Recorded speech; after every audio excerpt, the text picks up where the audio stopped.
Écho du petit commerce transfrontalier. Écho du petit commerce transfrontalier ni kipindi kinachozungumzia masuala ya wachuruzi wenye pato ndogo kwenye mipaka. Kipindi Écho du petit commerce transfrontalier kinaletwa kwako nalo shirika PFCIGL, projet de facilitation du commerce et intégration dans la région des Grands Lacs, yani mradi wa kurahisisha biashara mpakani na ujumuishaji katika kanda la maziwa makuu.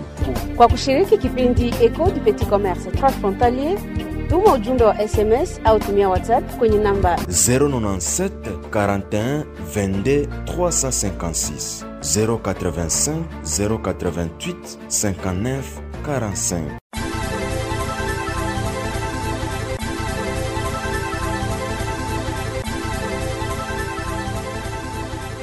Ujambo msikilizaji na karibu kusikiliza kipindi chako ambacho kinakujia kutoka mpango wa PFCIGL. Kueleza kwamba PFCIGL tutakuwa tukizungumzia kila wakati ni mradi wa urahisishaji wa biashara mipakani na ujumuishaji katika ukanda wa maziwa makuu. Ikiwa kipindi hiki utakuwa unasikiliza mara kwa mara kupitia redio tofauti ambazo zinakuwa ni partner wa mpango huu ambao ni PFCIGL. Kipindi hiki kinakujia katika malengo ya kuweza kuzungumzia kazi tofauti ambazo zinaendeshwa na mpango huu katika mji na tarafa la Uvira. Pia inakuwa inapatia fursa ya kuweza kusikiliza maoni tofauti ambayo inahusu kazi hizo zinafanyika kwa faida ya raia, katika hali ya kuweza kusikiliza pia maoni tofauti ya raia ambao wanakuwa wanafaidika na kazi hizi za PFCIGL. Kwa leo msikilizaji wangu, tutapata fursa ya kuweza kuangazia kuhusu kamati ya mahali ya kurahisisha uchuuzi wa mipakani, kwa lugha ya Kimombo ni Comité Local de Facilitation du Commerce Transfrontalier, ambayo imeweza kuundwa.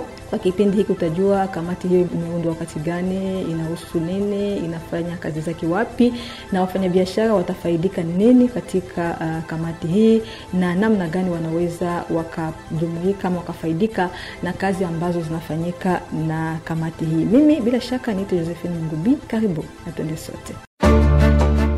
Mradi wa PFCIGL ni bahati kubwa kwa nchi ya Jamhuri ya Kidemokrasia ya Kongo. Sisi raia wa DRC tunajivunia mradi wa kurahisisha biashara mpakani na ujumuishaji katika kanda la maziwa makuu.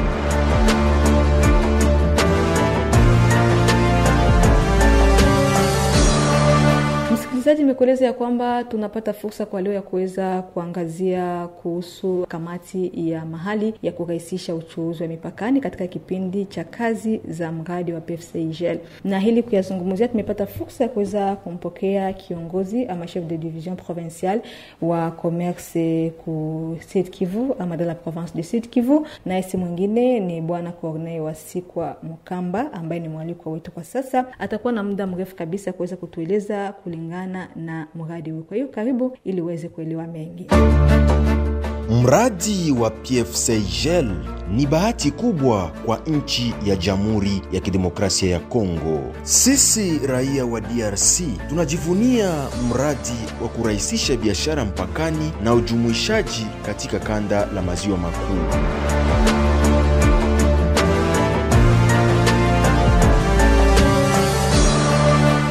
Kwa kuanzisha mada yetu, acha nimpokee kwanza mwaliko wetu ambaye nimekueleza kwamba ni kiongozi ambaye anahusika kabisa na mambo ya biashara jimboni Kivu ya Kusini, na anakuwa na mengi ambayo yatakupatia ili uweze kuelewa zaidi kabisa kazi za kamati hii. Baba Corneille, jambo na karibu na studio zetu.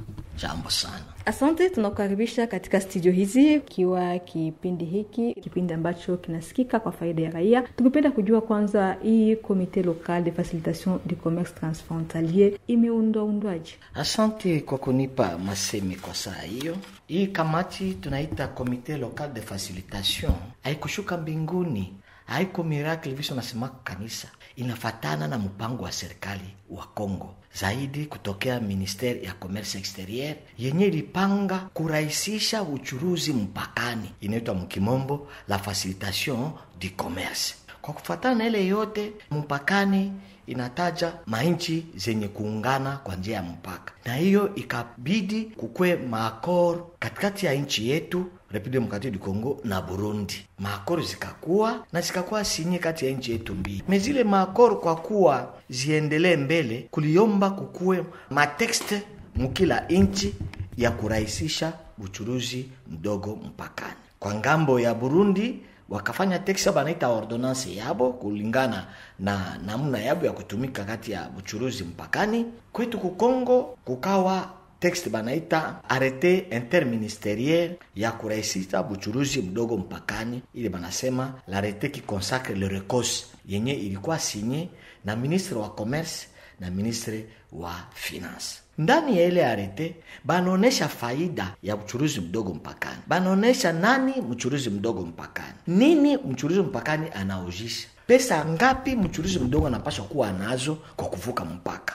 Ile yote inaendelea mule mwa ile arete interministeriel yenye ilikuwa sinye na 2 ministres nationaux ya nchi yetu. Ile yote ni kuonesha importance ya mchuruzi mdogo mpakani na namna gani ya kuirahisisha. Napenda niseme hapa mwele arete muko vitu biwili vya lazima bitunezonga ama tatu. Ya kwanza ni ile ba instrument banaita instrument de RECOS, banaita ile liste de produits éligibles au RECOS, c'est-à-dire ba marchandise ba produit gani wachuruzi wadogo mpakani wanaweza kamata kutosha Burundi kubeba Kongo au kutosha Kongo kubeba Burundi. Sio marchandise yote. Wakati wa negotiation ya accord, Kongo li négocier na Burundi produit 66 banaita 66 produits. Nele 66 produits iko ku liste eligible ya RECOS yenye wachuruzi wadogo au iyo wa Kongo iyo wa Burundi wanapashwa kubeba uko na uko. Ndani ya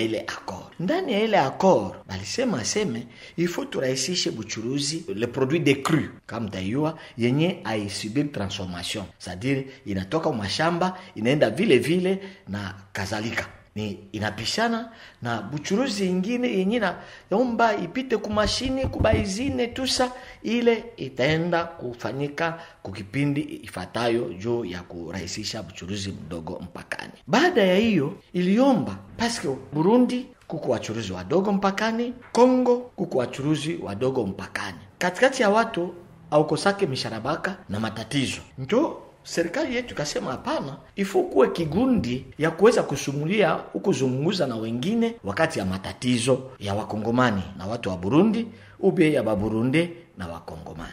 Kungambo wa Burundi bakafanya text yabo ya kuonesha batu gani wanastahili kuwa mwa ile kikao.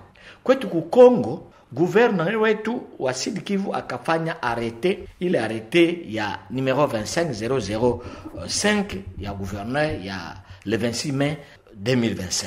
Mwele arrete njui na kreye banaita comité local de facilitation. Mkiswahili mtayua kufasiria ni waswahili mnazidia, c'est-à-dire kamati ya mahali ya kurahisisha uchuruzi. Unaona tena ingine alama ya tatu niseme ya mzuri ya kuonesha kama serikali yetu ya Kongo inapenda wachuruzi na inapenda kurahisisha wachuruzi. Ya tatu nasema sababu gani? Tulianza na baakor, après baakor arrêté interministériel tujua kurahisisha mchuruzi mdogo. Gouverneur kungazi yake asema hapana, mimi ndio gouverneur niko na mpaka na mainchi zingine, ifo tukue na wale watu wanahusika ya kurahisisha mchuruzi mpakani. Na hiyo ndio lituma gouverneur asigné hii arrêté ya comité local de facilitation.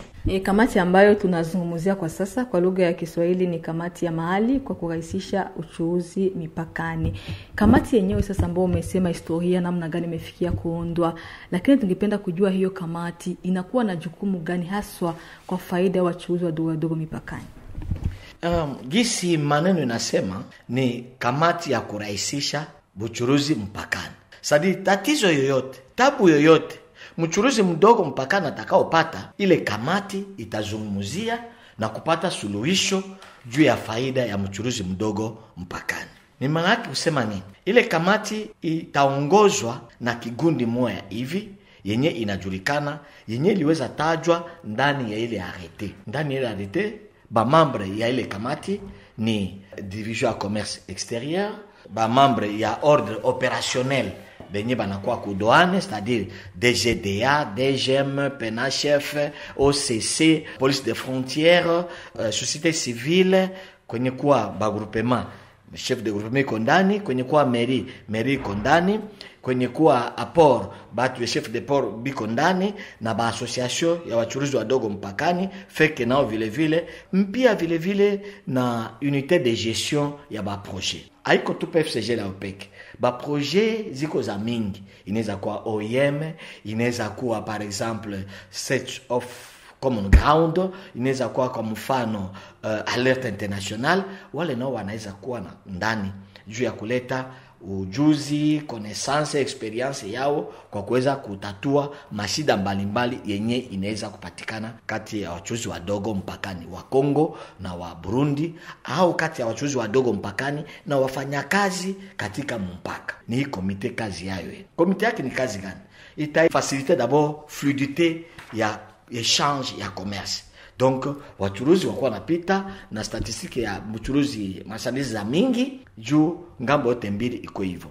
Ya pili, kuidentifie matatizo yenye wachuruzi wadogo mpakani uko napitia hapo. Matatizo ni mengi. Sawa vile kuponda wakati kumpaka ulifika na 7h unatoka na 9h na 10h, ile saa yote inapita pale ni tatizo. Sawa vile unakuya hauna kibali ya kuonesha kama wewe ni mchuruzi mdogo mpakani. Ifo kutatua namna gani mchuruzi mpakani anaweza kupita. So vile mchuruzi mdogo mpakani anakuwa na marchandise yenye haiko kwa ile liste yenye ilikuwa adopté de deux côtés ya marchandise yenye ko eligible kwa recourse. Donc matatizo ni mengi. Ingine iko sawa vile ba violence basée sur le genre.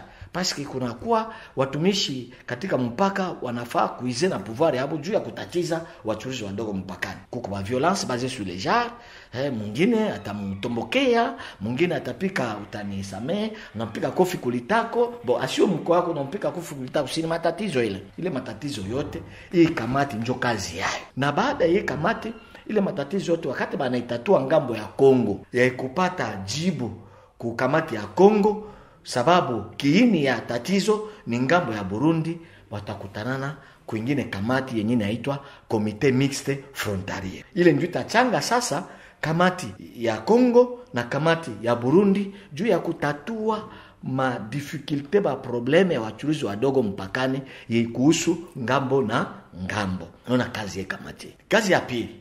Hii kamati pia iko na kazi ya kusema no, kwele liste yetu balipangaka produit 66. Me tunaona kwa hii produit nyiko na ya lazima tunaweza kuongeza.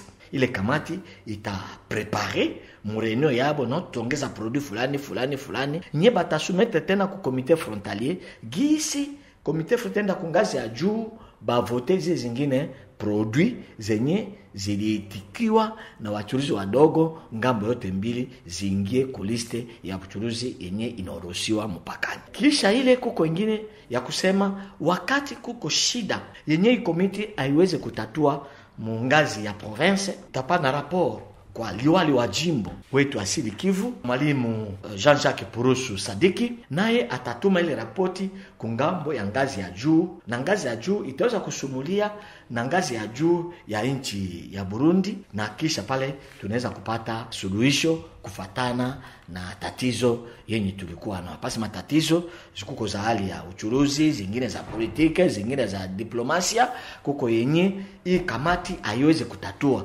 ifo inaenda kungazi ya juu. Na kama nimekusikia vizuri kwa mafasirio ambayo unatoa, ni kusema ya kwamba wakati mchuruzi mdogo anajikuta ya kwamba anakumbwa na tatizo lolote akiwa mpakani, ana urahisi wa kuweza kujielekeza kwenye kamati hiyo na kutaja matatizo yake. Ndiyo, kwani mmoja wa mwanamemba wa kamati ni presidenti wa maassociation na ba petit commerçant transfrontalier. Ni kusema kama shefu wa bachuruzi wadogo mpakani iko moja wa mambo. Na kama tatizo iko, atamona shefu wao, shefu atakuwa kupoze problème mwele comité local de facilitation juu ya kupata solution ya watu yake ama ya wachuruzi wadogo mpakani. Msikilizaji wangu, ni kipindi chako kazi za mradi wa PFCGL, kipindi ambacho tunakisikiliza kupitia redio yako pendelevu ambayo inatumika na mpango huu.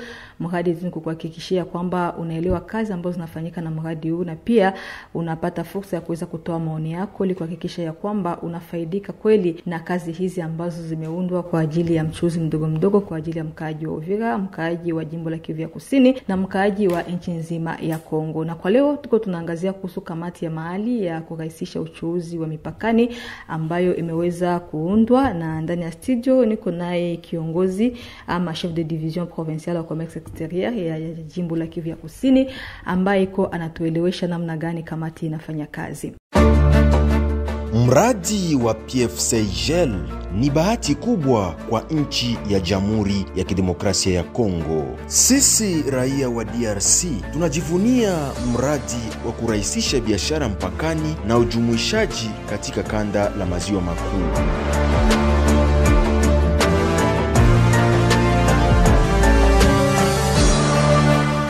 Nikirudi kwako Baba Corneille, umetuambia kwamba kamati tayari imeundwa na kunakuwa arete ambayo imesainiwa na gavana wa jimbo la Kivu ya Kusini, lakini utueleweshe kwanza nafasi gani ambapo hizi kamati zinapatikana, zinafanyia kazi zake, ili wale ambao labda wanatumika kupitia hiyo nafasi wajue tunaenda wapi, tunawapata wapi ili watusaidie. Asante journaliste kwa ile ulizo, ni nzuri zaidi. Kamati hii inapatikana kuma poste zote frontalier na Burundi. Tuko na poste yetu frontalier Kavimvira na Gatumba, tuko na poste frontalier yetu Kiliba Vogizo, tuko na poste frontalier yetu ya Sange maana yake Nyamoma na Parambo na Zani, na ya Rubenga nayo vile vile, na ile nyingine ya ngambo ya Burundi Mkambo. Ile ni ba poste frontalier. Na kukila poste frontalier kuko komite lokale de facilitation. Kama mnapenda kuyapata ni kwa ile maposte. Mena kwa wakati paski kila mwanzo ni magumu, tulisha installe kamati mbili. Tuliinstale kamati ya kwanza ku poste frontalier ya Kiliba na Vugizo, inisha kuwa opérationnel. Tuliinstale kamati ya pili ni Kavimvira na Gatumba. Inabidi tuinstale vile vile kamati Nyamoma na Rubenga na Kalundu vile vile.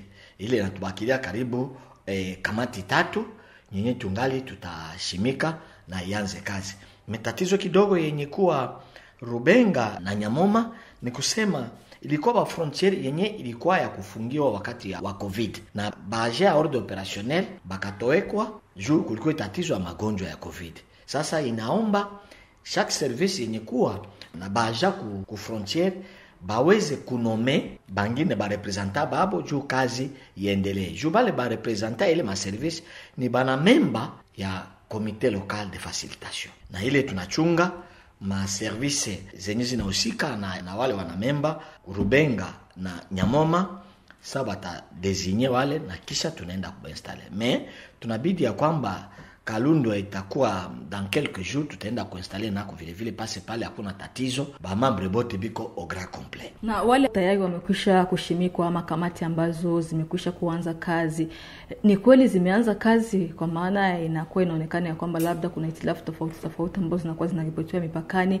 Unafikiri zimekwisha kuanza kazi na wale wachuuzi wanajua ya kwamba ni kweli wameanza kazi na wanaweza wakakimbia huko ili wapate msaada? Kazi tulishimika ile kamati, na hii arete yenye inaautorize ile kamati kufanya kazi ilionesha namuna ya kutumika ni kufanya une fois par mois réunion. Haiko ya kusema batakuwa nafaa kila asubuhi na mfano reunion, hapana. Arete yenye inaautorize ile kamati kutumika nasema kwa mwezi banafanya reunion marai moja. Nadhani tuliinstaller ile comité ya Vugizo na Kiliba, c'était je pense le 4 septembre. Mais aussi ce n'est pas ça le problème. Le problème c'est que moi ile arrêté inasema en cas d'urgence banaweza kufanya une réunion extraordinaire. Donc gistu kwa wakati tunachunga reunion itafanyika huko na huko, na deja mbele ya kufika hapa tulikuwa tulishazungumza hayo na ba membre kama tutakamata kufanya reunion kwa ile ma poste frontalier zenye zilisha kuwa installé comité local de facilitation. Chef de division chani rejee nyuma kidogo ku ile muundo wa hiyo kamati, kwa maana naona umetaja kuna wajuzi tofauti ambao wanakuwa ni wanamemba wa kamati hiyo. Na umesema ya kwamba hiyo kamati inawekwa kwenye mipaka, kwenye board na penginepo, na wanafanyia kazi yao pale. Unaya katika hali ya mipaka kunakuwa watu ambao wanakuwa wanalia eti kuwepo kwa watu wengi. Ungeelewesha watu hiyo kamati itafanyaje? Hawa watu wote ambao umesema ni wa expert ambao wanafanya parti ya ile kamati, nao watakuwa wanaonekana hapo mpakani, ama namna gani hao watakuwa wanafanya kazi? Hawa wanamemba wenye hawatumiki mpakani wako kwa makazi zao mbalimbali. Wanaonekana pale wakati reunion iko. Presidenti anakonvoke reunion, wao wanakuya sasa vile wanamemba kuparticipe kwa reunion. Kila mtu na tatizo yake yenye alipata swate kunyumba, kunjia, juu ya wachuruzi wadogo mpakani, atakuya kuexpose mu reunion juu ya kupata solution. Manake nini? Kama tuwasema par exemple maire de la ville. Maire de la ville ni mkubwa mwenye anachunga vile. Anapaswa kujua matatizo yenye kupita kumpaka ya vile yake na vile ya nchi nyingine. Hata atumike pale, na wakati ya matatizo ataitwa kwa ile reunion, atasikiliza saa moja peke walimupa raporo, anaweza kuambia presidenti wa kamati kwanza reunion tuzungumuze neno fulani tulioasikia juu ya wachuuzi wadogo mpakani. Kuko par exemple société civile, iwe bafanyakazi mpaka, iwe mie, iwe journaliste, nous sommes émanation ya population ya société civile. Société civile kwa sababu yetu wakati uko tatizo kati yetu au kwa moja wetu, société civile atapenda ajue tatizo ni gani kwa watoto wangu. Ndio maana société civile na iko mule ndani. Feke na hivi vile kwa mule juu ni mchuruzi. Margeke na feke kwa wachuruzi wadogo mpakani na wachuruzi wakubwa. Meye bote ni wanini? Bachuruzi banaangalia mambo ekonomi ya nchi. Et d'ailleurs, objectif ya serikali ya Congo c'est kumigrer mu informel mwende ku formel. Sadiba ni kwa wachuruzi wadogo wakomae wakwe ndani ya makooperative, makopeke, banini na uchumi yetu ipande. Ni ile vize moja ya serikali yetu, na maisha ya bamenaje ya batu benye nakuwa ishi mpakani ibadiriki. Yani ni kusema kwamba ile ofisi ambayo tunakuwa tukiona pale ni ofisi ambayo itakuwa mtu mmoja wala mbili wa kupokea malalamiko, lakini sio ya kunyanyasa wachuuzi. Ofisi yenye itakuwa pale kutakuwa tunjo sale ya reunion kwenye ba membre yote hapa batakuwa banakutanikia. Parce que pale kumpaka kuko deja un grand nombre ya ba membre ya hii comité. Je prends kwa mfano DGDA, DGM, PNHF, SCAV, SCASH, police de la frontière. Wote wanatumika pale kumpaka, kila mtu ku bureau yake. Na wakati ya tatizo ya reunion ya comité local de facilitation, wale wote wataitwa kuingia mu salle de reunion na kuzungumuza na ba membre yote ya comité local juu ya kupata suluhisho kutatizo fulani yenye kutatiza wachuruzi wadogo mpakani. Mradi wa PFCGL ni bahati kubwa kwa nchi ya Jamhuri ya Kidemokrasia ya Kongo. Sisi raia wa DRC tunajivunia mradi wa kurahisisha biashara mpakani na ujumuishaji katika kanda la maziwa makuu.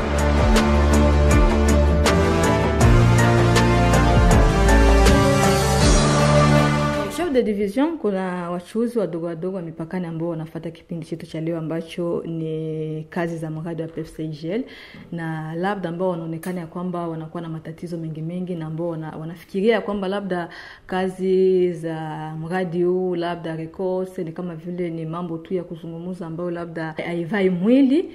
Labda unaweza kuwaelekeza vipi ili watarajie kupata suluhisho kwa baadhi ya matatizo ambao wanakuwa na ambao yanahusiana na uchuuzi wa mipakani? Wajielekeze vipi? Wapitie wapi? Je, directement wanaenda yulu ama kuna procedure yenye iko ya kufuata kwa mchuuzi mdogo ili hakikisha kwamba malalamiko yake inafikia hii kamati ambayo imewekwa kwa ajili yake? Asante. Mbele ya kujibu kwa ile ulizo yako, nataka kuambia sema Uvira ni kipindi cha pili cha mradi huyo. Kipindi cha kwanza mradi ulifanyika Bukavu, na wachuruzi wadogo mpakani wa Bukavu walikuwa wameshainuka kabisa. Juu ma association zimwa za Bukavu zilikuwa deja na matricycle na metogari, wanafanya groupage na uchumi wao ulikuwa unaendelea kabisa vizuri. Kwa kufatana na ulizo yako, aiombe tu kuwe mkongomani mzaliwa wa Uvira kesho napenda kwenda Burundi nipate kinaitwa mchuruzi mdogo mpakani. Hapana, arrêté interministériel yetu yenye ilikuwa sinyi na ministre wa commerce na wa finance. baliweza kudefinir nani